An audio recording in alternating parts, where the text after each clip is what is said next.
Hello students, welcome again to IMS CUT channel. So CUT 2024 general test past year questions, very important questions और आज quantitative aptitude के questions. So we will be discussing top 100 MCQs. तो ध्यान से इन sessions को देखना. Questions हम discuss करेंगे एक्चुअल जीटी क्वेश्चंस जो एक्चुअल एग्जामिनेशन में आए हैं CUT के जनरल टेस्ट में सेक्शन 3 में. हर क्वेश्चन को हम सॉल्व करने की कोशिश करेंगे डिफरेंट मेथड से, और जहां पर लगेगा कि कॉन्सेप्ट भी डिस्कस करना है, will discuss the concept also. So एक रिवीजन भी हो जाएगा, एक्चुअल क्वेश्चंस भी देखने को मिल जाएंगे, अच्छे क्वेश्चंस हैं, राइट? तो काफी कुछ कवर हो जाएगा. तो ध्यान से पेन और पेपर या पेन और नोटबुक लेकर ये सेशन देखिएगा, ठीक है? तो starting with the first question again, I'll reiterate which I keep on saying while solving these kind of questions in these videos. Pause the video, try to solve the question and then see the explanation and the solution. ठीक है? बिल्कुल इसको एक entertainment video के हिसाब से मत देखना, इन्वॉल्व करना अपने आप को. So the question is, what sum of money will amount to 520 in 5 years and to rupees 568 in 7 years on simple interest? तो simple interest का फॉर्मूला क्या होता है? सबको पता ही होगा, PRT by 100, where P is the principal, R is the rate of interest and T is the time period. Now if you solve this question with the help of formula, जो कि हमने school में सीखा होता है, तो इसके दो इक्वेशंस बनते हैं. सो प्रिंसिपल इज P, उसमें अगर रेट ऑफ इंटरेस्ट हमें पता नहीं है, रेट ऑफ इंटरेस्ट भी नहीं पता है, प्रिंसिपल हमें फाइंड करना है, टाइम पता है. तो पहले 5 इयर्स की अगर बात करते हैं, PR 5 by 100, तो प्रिंसिपल में इंटरेस्ट ऐड हुआ because the sum has become 520 in 5 years, which means कुछ प्रिंसिपल था, उसमें सिंपल इंटरेस्ट 5 इयर्स का ऐड हुआ, तो वो 520 बन गया. ये पहला इक्वेशन बन गया, ठीक है? दूसरा इक्वेशन क्या बनेगा? उसी प्रिंसिपल में अगर 7 इयर्स के लिए इंटरेस्ट ऐड हो रहा है तो वो 568 बन रहा है, ठीक है? यही है ना, यही लिखा, and to rupees 568 in 7 years. अब ये दो इक्वेशंस हैं, दो वेरिएबल्स हैं, इसको आप कन्वेंशनल तरीके से सॉल्व करोगे, ऑब्वियसली टाइम लगेगा, बट कॉम्पिटिटिव एग्जामिनेशन में ये तरीका ऑब्वियसली सही नहीं है, राइट? तो ये तो एक नॉर्मल स्कूल लेवल का जो तरीका हमने ऑब्वियसली सीखा ही होता है. So let's see how we should approach this question without using the formula. ठीक है, ये अच्छा तरीका नहीं है. तो जैसे सिंपल इंटरेस्ट में मैंने जो how to prepare for general test में थोड़ा सा डिस्कस भी किया था. Simple interest is simple in nature, additive in nature. Same interest हर साल ऐड होता है. सिंपल इंटरेस्ट एडिटिव होता है, कंपाउंड इंटरेस्ट जो होता है वो सक्सेसिव होता है. जो प्रिंसिपल में इंटरेस्ट ऐड होके नेक्स्ट ईयर जो फाइनल अमाउंट बनता है वो कमिंग ईयर के लिए प्रिंसिपल बन जाता है. तो ये डिफरेंस होता है. एडिटिव का मतलब हुआ कि principal remains the constant, interest ही ऐड हो रहा है. तो कुछ प्रिंसिपल था, ठीक है, जो हमें फाइंड करना है. 5 साल का इंटरेस्ट ऐड हुआ तो हम 520 रुपीज के पास पहुंच गए. उस प्रिंसिपल में जब 7 इयर्स का इंटरेस्ट ऐड हुआ तो हम 568 में पहुंच गए. अब इन दोनों इक्वेशंस को हम सबट्रैक्ट करेंगे. यहां पर बहुत वेरिएबल्स दिखते हैं, PRT वगैरह वगैरह वगैरह, वो नहीं करना हमें. तो जब हम सबट्रैक्ट करते हैं, P और P कैंसिल हो जाएगा. I7 minus I5 will be I2. Now here the additive nature comes into picture. 2 साल में केवल इंटरेस्ट ही ऐड हुआ होगा. 5 साल में जो प्रिंसिपल इंटरेस्ट ऐड होकर जो अमाउंट बना होगा और 7 साल में जो प्रिंसिपल और इंटरेस्ट ऐड होकर अमाउंट बना होगा, दोनों का जो डिफरेंस है 6th ईयर और 7th ईयर में सिर्फ 2 बार सिर्फ इंटरेस्ट ही ऐड हुआ होगा. तो अगर हम इन दोनों को सब्ट्रैक्ट करते हैं, 568 में से 520 अगर माइनस करता हूं तो ये बनता है 48. इसका मतलब 2 साल का सिंपल इंटरेस्ट 48 है. 1 साल का सिंपल इंटरेस्ट क्या होगा? 24. और 5 साल का सिंपल इंटरेस्ट क्या होगा? जैसे मैंने कहा ये एडिटिव है, 24 into 5 which is 120. तो 5 साल का सिंपल इंटरेस्ट 120 है. 5 साल का प्रिंसिपल प्लस इंटरेस्ट इज 520. 5 साल का इंटरेस्ट इज 120. 520 में से 120 माइनस करेंगे तो 400 आंसर आएगा. So first option is the correct answer. This is how you should approach this question. ठीक है, ध्यान से, अगर क्लैरिटी नहीं है तो आप इसको रिवाइंड करके भी देख सकते हो, दोबारा भी देख सकते हो। Let's move to the next question. चलिए ये क्वेश्चन देखिए, which the following speed is the least. Again इसको पॉज करिए वीडियो को और पहले सॉल्व करिए। इन टाइम स्पीड डिस्टेंस हम कुछ कन्वर्जन लिखवाते हैं, जब भी तैयारी करते हैं, आपने भी तैयारी की होगी। तो एक हम लिखवाते हैं 1 kilometre per hour, this is equal to 5/18 metre per second. And conversely इसको भी सकते हो, 1 metre per second is 18/5 kilometre per hour. Similarly 1 kilometre per hour, अगर इसको हम मीटर्स पर मिनट में लिखते हैं तो it is 50/3 metres per minute. और इसको अगर रिवर्स लिखते हैं, 1 metre per minute is 3/50 kilometre per hour. ये कन्वर्जन आपको याद रहनी चाहिए, ठीक है। एक तो ये तरीका है कि सब चारों ऑप्शंस को एक ही यूनिट में ले आओ, मीटर पर सेकंड, मीटर पर सेकंड, मीटर पर सेकंड। कह सकते हो ऐसे, तो मीटर पर सेकंड, ये तो ऑलरेडी मीटर पर सेकंड है। मीटर, इस मिनट को हमें 60 सेकंड लिखना पड़ेगा, 50/60 हो जाएगा। मीटर पर सेकंड के लिए 50/60 हो जाएगा। ऐसे ही किलोमीटर को हमें पहले मीटर 1000 से मल्टीप्लाई करना पड़ेगा, या किलोमीटर पर आवर को हम सीधा 5/18 मीटर पर सेकंड भी कर सकते हैं, ठीक है। किलोमीटर पर मिनट है तो किलोमीटर पर मिनट में किलोमीटर को हमें 1000 से मल्टीप्लाई करना पड़ेगा, मिनट को 60 सेकंड से मल्टीप्लाई करना पड़ेगा, तो मीटर पर सेकंड में आ जाएगा। एक तरीका ये है ना, चारों वैल्यूज करनी पड़ेगी। बट जैसे मैंने कहा, जनरल टेस्ट है, कॉम्पिटिटिव है, फास्ट करना होगा, तो थोड़ा सा प्रेजेंस ऑफ माइंड को बरकरार रखने की जरूरत है। उस प्रेशर सिचुएशन में मुश्किल होता है, इसलिए मैं बार बार कहता रहता हूं कि मॉक्स देने बहुत जरूरी है। उन प्रेशर सिचुएशंस में कैसे क्वेश्चंस को सॉल्व करना है, माइंड कैसे बिहेव करेगा, इसकी प्रैक्टिस मॉक्स से करनी पड़ती है। मॉक्स देने बहुत जरूरी है, ठीक है। तो प्रेजेंस ऑफ माइंड तभी क्लैरिटी से और बनता है, इवॉल्व होता है। So now let's observe with the help of logic also. तो पहले है 50 मीटर पर सेकंड, दूसरा है 50 मीटर पर मिनट। अब हमें क्या चाहिए, लीस्ट स्पीड। देखते हैं कुछ ऑप्शंस को हम एलिमिनेट कर पाते हैं कि नहीं कर पाते हैं। Let's try to figure it out. अब 1 सेकंड में 50 मीटर, ये 1 मिनट में 50 मीटर, इसका मतलब सेकंड ऑप्शन स्लो है। ऑब्वियसली सोचो, 1 सेकंड में 50 मीटर और दूसरा ऑप्शन है 60 सेकंड्स में 50 मीटर। ज्यादा समय ले रहा है second option to cover 50 metre, तो फर्स्ट ऑप्शन तो पहले ही एलिमिनेट हो गया। बात समझ में आई? क्लियर होगी? बात समझ में आई कि नहीं आई? ठीक है। अब यहां पे देखो, सेकंड ऑप्शन और फोर्थ ऑप्शन देखो। 1 मिनट में 50 मीटर और फोर्थ ऑप्शन है 1 मिनट में 5 kilometre. Can you observe this? Second option 1 minute में 50 मीटर, फोर्थ ऑप्शन 1 मिनट में 5 किलोमीटर। फोर्थ ऑप्शन फास्टर है, वो 1 मिनट में 5 किलोमीटर कर रहा है, इसको भी एलिमिनेट कर लेते हैं। अब दो ऑप्शन बचती हैं, 50 metre per minute and 70 kilometre per hour. अब किलोमीटर पर आवर को आप मीटर्स पर मिनट में भी कर सकते हो, ये हमारे पास है ही, हमारे पास है ना, किलोमीटर पर आवर को मीटर्स पर मिनट, बिकॉज ये 50 मीटर्स पर मिनट है। ऑब्वियसली 70 किलोमीटर पर आवर को जब मैं मीटर्स पर मिनट में कन्वर्ट करता हूं तो ऑब्वियसली सेकेंड ऑप्शन से वो ज्यादा आएगा। देख लो, this is 3500 meters per minute divide by 3 of course, तो ये तो 1000 से भी ज्यादा है metres per minute. So this is also eliminated, so my answer is the second option. This is my correct answer. Clear है? Is this clear? ठीक है, तो इस तरीके से इस क्वेश्चन को सॉल्व करना होगा। प्रेजेंस ऑफ माइंड को बरकरार रखना है। प्रिपरेशन जो होती है, प्रिपरेशन स्पॉन्टेनिटी को नहीं कम करनी चाहिए, उसको एनहांस करनी चाहिए। ये बहुत थोड़ी डेप्थ वाली बातें हैं। The preparation should enhance your natural spontaneous response, उसको डिमिनिश नहीं होना चाहिए। ये क्वेश्चन देखिए, if selling price of 80 articles, selling price of 80 articles is equal to the cost price of 100 articles, find the gain percentage. इसके काफी तरीके हैं सॉल्व करने के, इसको x मान लो, 1 मान लो, बहुत तरीके। एलसीएम का भी यूज कर सकते हो, एलसीएम का भी यूज कर सकते हो। तो selling price of 80 is equal to cost price of 100।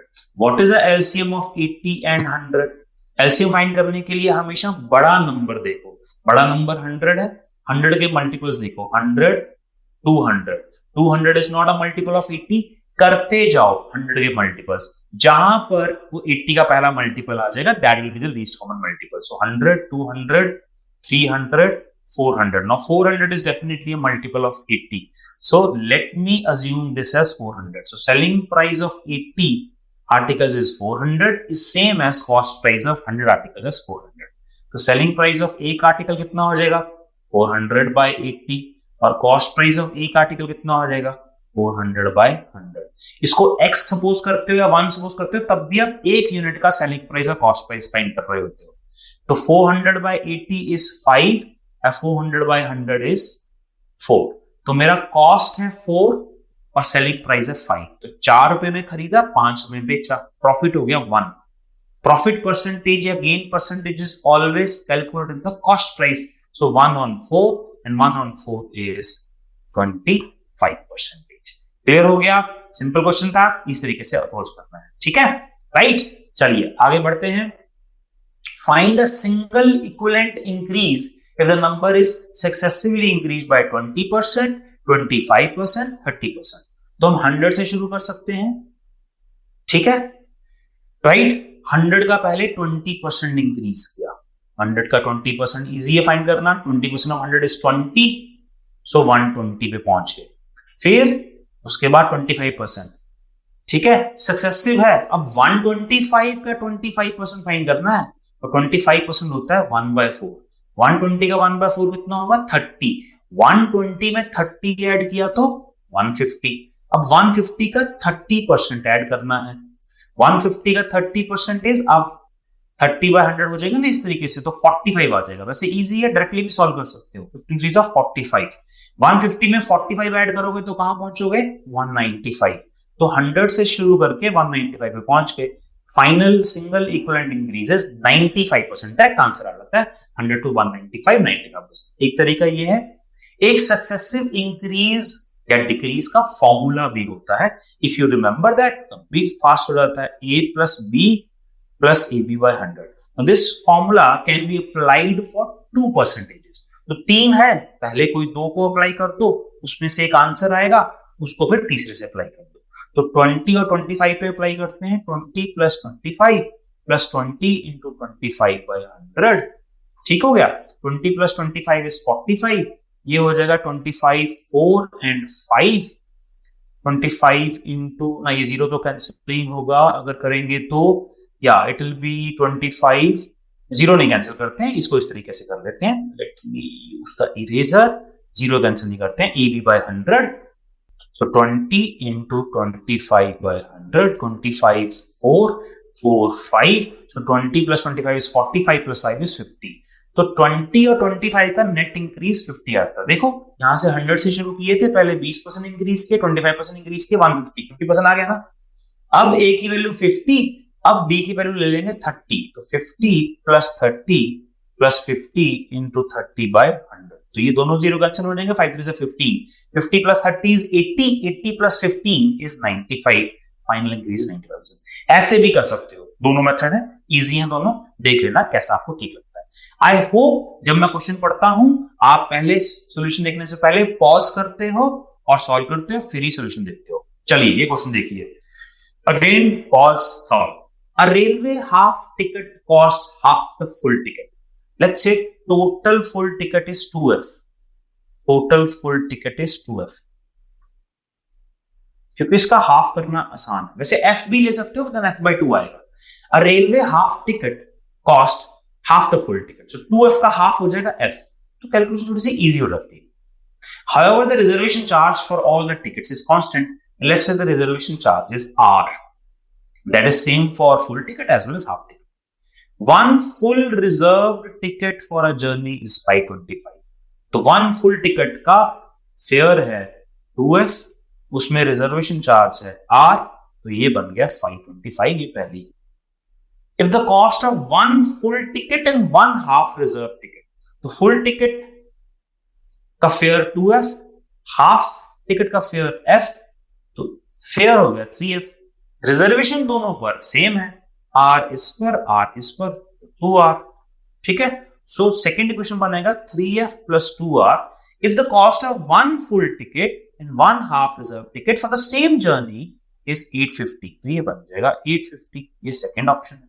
Then what is the reservation charge per ticket? तो हमें r का वैल्यू फाइंड करना है. बेसिकली आर, रिजर्वेशन चार्ज पर टिकट, आर का वैल्यू। दैट मींस हमें एफ एलिमिनेट करना है, राइट। एफ एलिमिनेट करने के लिए इसको मैं 3 से मल्टीप्लाई कर देता हूं, इसको मैं 2 से मल्टीप्लाई कर देता हूं। 3 2 6, 2 3 6, ये कैंसिल हो जाएंगे, माइनस कर देते हैं दोनों इक्वेशन को। सिंपल साइमल्टेनियस लीनियर इक्वेशंस इन टू वेरिएबल्स हमने 9th 10th में बहुत बार सॉल्व किया होता है। तो यहां पे बनेगा 3 into r is 3r, 2 into 2r is 4r, so 4r minus 3r क्या हो जाएगा r। so मैं second equation minus first equation कर रहा हूं, और इधर से ये 850 into 2 and 525 into 3, ध्यान रहे 850 into 2 this will be 1700 and 525 into 3, so 500 into 3 is 1500 and 25 into 3 is 75, तो ये बनेगा 1575। तो 1700 में से 1575 माइनस करोगे तो आंसर आ जाएगा 125, which means थर्ड ऑप्शन इसमें करेक्ट आंसर। मैंने सीधा r की वैल्यू फाइंड कर ली। अब मैंने क्यों ऐसा किया है, आप पहले f भी फाइंड कर सकते हो, फिर f पुट करके r की वैल्यू फाइंड करनी पड़ती है। जब फाइंड ही मुझे रिजर्वेशन पर चार्ज टिकट चाहिए, r ही चाहिए, तो मैं f एलिमिनेट करता हूं ना, और चीजें आसान होती हैं। ठीक है, गुड क्वेश्चन अगेन, बहुत अच्छे अच्छे क्वेश्चंस मैं सिलेक्ट करके लेके आऊं, है पास्ट ईयर ही है, लेकिन उनमें से भी मैंने बहुत ज्यादा इजी लेके नहीं आया, और मैं अज्यूम करता हूं बहुत ज्यादा इजी तो कर ही लोगे। चलिए क्वेश्चन नंबर 6 देखिए। X got 98 marks in his exam, which is 56% of the total marks. What are the maximum marks? So let's assume maximum marks is 100%. इससे ज्यादा आसान क्वेश्चन, आप बोलोगे सर इतना आसान क्वेश्चन तो आप बोलेंगे तो लाए नहीं है, बट ये क्वेश्चन क्यों लाया उसका रीजन में आएगा, इसका एक शॉर्टकट मेथड बताने के लिए। यूनिटरी मेथड है बेसिकली। तो अगर 56% marks, 98 marks is 56% total. 56% of total is 98. What is 100%? तो शॉर्टकट मेथड है क्रॉस मल्टीप्लाई का। 56 नीचे 100 ऊपर, 98 डिवाइड बाय 56 into 100, ये है शॉर्टकट मेथड। है बेसिकली यूनिटरी मेथड। समझो अगर 10 चॉकलेट्स 50 रुपीज की हैं तो 25 चॉकलेट्स कितने की होंगी? बेसिकली यूनिटरी मेथड है। 10 चॉकलेट्स 50 रुपीज की, 10 चॉकलेट्स 50 रुपीज की है मान लो, तो 25 चॉकलेट्स कितने की होंगी? अगर 10 चॉकलेट 50 रुपीज की हैं तो 1 chocolate 50 by 10 which is 5 and 25 chocolates 25 into 5 120। Unitary method है। इसका हम ये वाला जो स्टेप है ना 1 चॉकलेट वाला, इसको हम चॉकलेट धीरे से खा लेते हैं। पूरा जोक तो नहीं है बट एनीवेज। तो अगर 10 चॉकलेट्स 50 रुपीज की हैं तो क्रॉस मल्टीप्लाई, 10 नीचे 50 ऊपर, सॉरी 25 ऊपर, 10 नीचे 25 ऊपर, सो 50 divide by 10 into 25, 25 into 5 is 125, this is the answer. तो ये शॉर्टकट मेथड है, cross multiply method, unitary method का शॉर्टकट।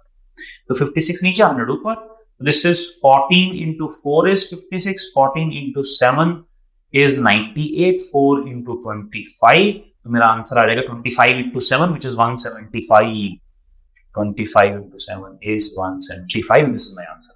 क्लियर है? तो 6 क्वेश्चन अच्छे से किए हमने। आई एम श्योर आपको समझ में आ रहा होगा, नहीं आ रहा है तो प्लीज इसको रिविजिट करना वीडियो को। आप हमेशा, ये तो ब्यूटी है ऑनलाइन में कि आप दोबारा भी देख सकते हो, है ना। 7th question, what is the smallest square number which is divisible by 4, 6 and 32। ठीक है, स्मॉलेस्ट स्क्वायर नंबर। सबसे पहले हम लीस्ट कॉमन मल्टीपल फाइंड करेंगे। क्यों? ये कॉन्सेप्ट एलसीएम का है, बेसिकली ये एप्लीकेशन एलसीएम का है। सबसे पहले ऐसा लीस्ट कॉमन मल्टीपल खोजेंगे, because it has to be divisible by 4 as well as 6 as well as 32। तो 4 is 2 square, 6 is 2 into 3, 32 is 2 to the power 5। तो एलसीएम के लिए क्या करते हैं? प्राइम नंबर्स की बड़ी पावर्स, और एचसीएफ के लिए प्राइम नंबर्स की छोटी पावर्स। एचसीएफ में अगर कॉमन नहीं है तो हम नहीं इंक्लूड करते हैं, लेकिन एलसीएम में हम इंक्लूड करेंगे चाहे कॉमन हो या ना हो। तो 2 to the power 5 आ जाएगा सबसे बड़ी पावर, और 3 to the power 1 आ जाएगा। This is the least common multiple which is divisible by 4, 6 and 32।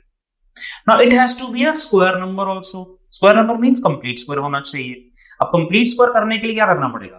Square क्या होता है? कंप्लीट स्क्वायर मींस अगर प्राइम नंबर्स की पावर्स इवन हो। अब 2 की पावर 5 है ना। अब देखो ये लीस्ट कॉमन मल्टीपल है, जैसे 2 और 3 का लीस्ट कॉमन मल्टीपल होता है 6। 6 is divisible by 2 as well as 3।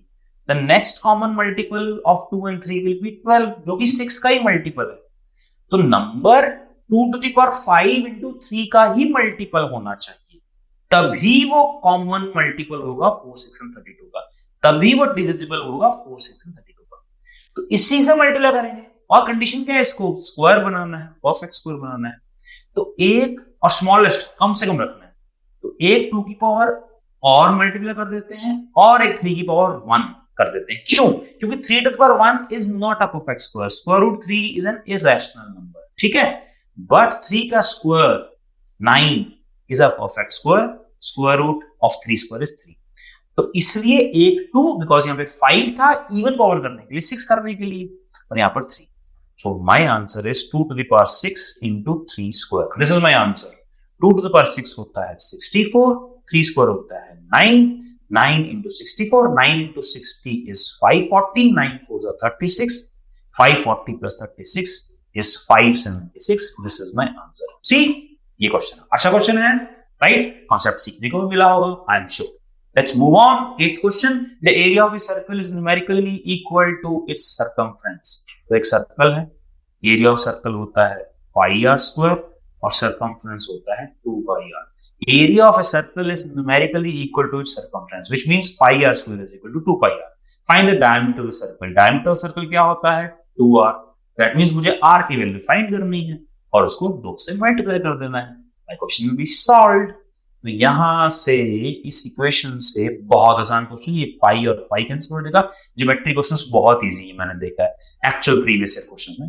Tension मत लेना, जिनको ज्योमेट्री लगता है, डर लगता है, 10th में किया नहीं था, बहुत इजी क्वेश्चन है। सो पाई पाई कैंसिल हो जाएगा और एक आर और एक आर भी कैंसिल हो जाएगा। तो आर की वैल्यू क्या आ जाएगी? 2 and 2r will be 2 to the 4, so 4 unit is my right answer. 8 question कर लिया हमने, देख लो हमारी स्पीड देखो बच्चों। 9th question, find the perimeter of a rhombus whose one diagonal is 16 centimetre and long and area is 240 centimetre. तो rhombus की क्या कंडीशन होती है?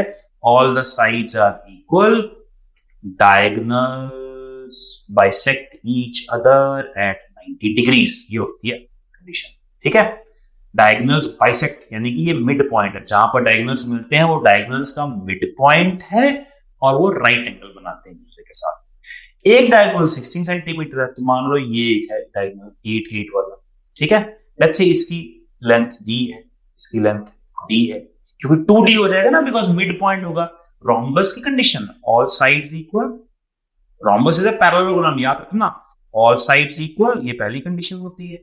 इट इज अ पैरेललोग्राम, ये और कंडीशन होती है, काफी प्रॉपर्टीज होती है। And diagonals bisect each other at 90 degree, ये कंडीशन होता है। एरिया ऑफ रोम्बस क्या होता है? एरिया होता है half product of diagonals, half d1 into d2।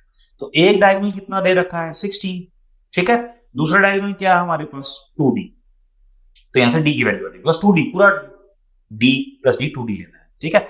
This is given as 240, ये 240 गिवन है, तो यहां से मेरे पास d की वैल्यू आ जाएगी। So this is 2 into 8 and 8 into 30। So d का वैल्यू कितना आ गया? 15।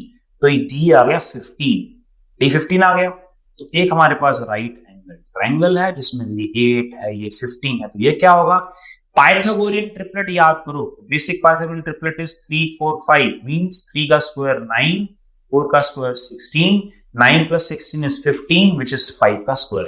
तो पाइथागोरियन ट्रिपलेट याद होना चाहिए, तो जिसको अगर याद है तुरंत इस क्वेश्चन का आंसर चुटकियों में आ जाएगा। 8 15 and 17 is a Pythagorean triplet, ये वैल्यू 17 आ जाएगी, राइट? 17 आ जाएगी। तो a की वैल्यू कितनी आ गई? 17। Side of rhombus is 17, rhombus की सारी साइड्स इक्वल होती है, पेरीमीटर होगा 4 into साइड, एक साइड 17 है, तो 4 into 17 is 68। ये मेरा आंसर है, ठीक है। 8 5 15 17 पाइथागोरियन ट्रिपलेट याद रखो। 8 का स्क्वायर 64, 15 का स्क्वायर 225, दोनों को ऐड करोगे वो 17 का स्क्वायर बनेगा which is 289। This is 15 का स्क्वायर, this is 8 का स्क्वायर, this is 17 का स्क्वायर। तो 17 साइड हुई, 17 into 4 68 पेरीमीटर ऑफ रोम्बस, ठीक है। तो इस हिसाब से हम 100 पास्ट ईयर क्वेश्चंस, अच्छे क्वेश्चंस खोज के हम करेंगे, जिससे आपको एक रिवीजन मिलेगा, आपको कॉन्सेप्ट की क्लैरिटी मिलेगी। Till the next video will continue this series, ठीक है। Stay tuned and thank you. God bless you. Bye bye.